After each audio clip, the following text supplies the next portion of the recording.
جب عبادت اور اطاعت کے ذریعے سے کوئی اللہ تک پہنچنا چاہے تو اس میں ایک خطرہ ہے جس کا خیال کرنا چاہیے،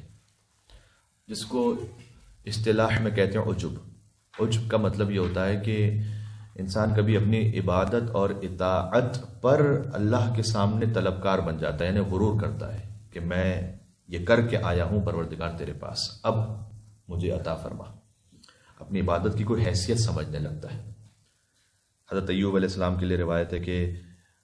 اللہ تعالیٰ نے ان پر جب مصائب آئے تو ایک کے بعد ایک مصیبتیں آتی گئیں، پہلے ان کا مال تلف ہو گیا تو انہوں نے کہا پروردگار میں صبر کرتا ہوں اس پر،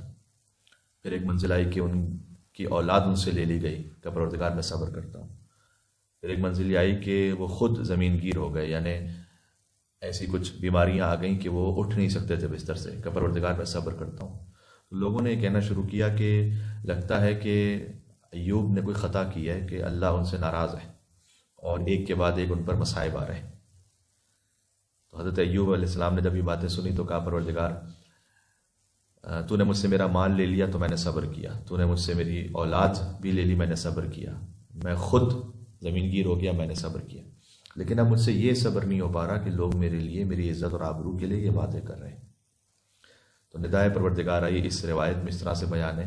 کہ اے ایوب، جو آپ نے پہلے صبر کیا تھا وہ بھی آپ نے کیا تھا یا ہم نے آپ کو توفیق عطا کی تھی؟ یہ میں کہاں سے آ گیا؟ مل کے صلوات بھیجے محمد و آل محمد صلی اللہ علیہ محمد و آل محمد۔ چونکہ وہ انبیاء کرام کا معاملہ تھا لہذا اللہ تعالیٰ نے انہیں اس وقت تنبیہ کی کہ وہ صبر کی توفیق بھی تو ہم نے آپ کو عطا کی تھی۔ تو حضرت ایوب اس پر سخت پشیمان ہوئے کہ میں نے کیوں اللہ تعالیٰ سے اس طرح سے خطاب کیا۔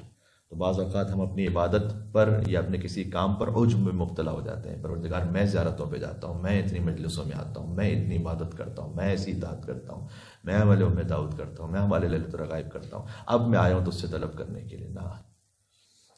یہ روش صحیح روش نہیں ہے، اس لیے کہ جو کچھ کمال ہے وہ اللہ سبحانہ و تعالیٰ کی جانب سے عطا کرتا ہے، کہ کوئی بھی کمال اللہ تعالیٰ نے آپ کو الگ الگ ہر ایک کو کوئی نہ کوئی صلاحیت عطا کی ہے، کسی میں بولنے کی صلاحیت ہے، کسی میں زیادہ اچھا سوچنے کی صلاحیت ہے، کسی میں کوئی اور ذہنی یا جسمانی صلاحیت ہے۔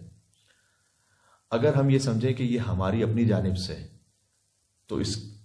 کا نتیجہ یہ نکلے گا کہ در حقیقت میں اس معاملے میں اللہ سے بے نیاز ہوں۔ کیا یہ ہو سکتا ہے؟ ہو نہیں سکتا۔ ہم تو پورا وجود، ایک ایٹم جو ہے نا،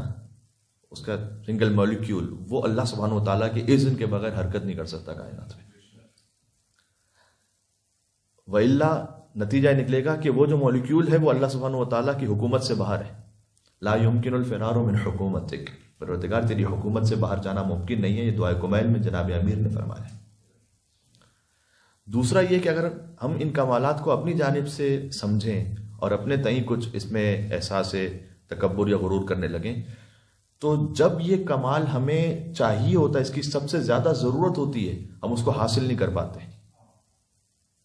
کسی کو اگر اپنی طاقت پر بڑا اطرار ہے، وہ تو بڑھاپے کی منزل جو ہم میں سے ہر ایک پر آنی ہے، اور کبھی انسان اس منزل پہ پہنچ جاتا ہے کہ دوسرے اس کا بوجھ اٹھا کر اسے لے کر جائیں، تو کیا وہ جو قوت جوانی میں تھی اسے واپس پلٹا سکتا ہے؟ نہیں پلٹا سکتا۔ تو اگر اس کی اپنی جانب سے کمال ہوتا تو اس میں طاقت ہوتی کہ اسے پلٹا سکے۔ پتہ چلا اس کمال میں بھی وہ فقیر ہے اللہ سبحانہ و تعالیٰ کا، وہ محتاج اللہ سبحانہ و تعالیٰ کا۔ اس کی مثال فقط ایسی ہے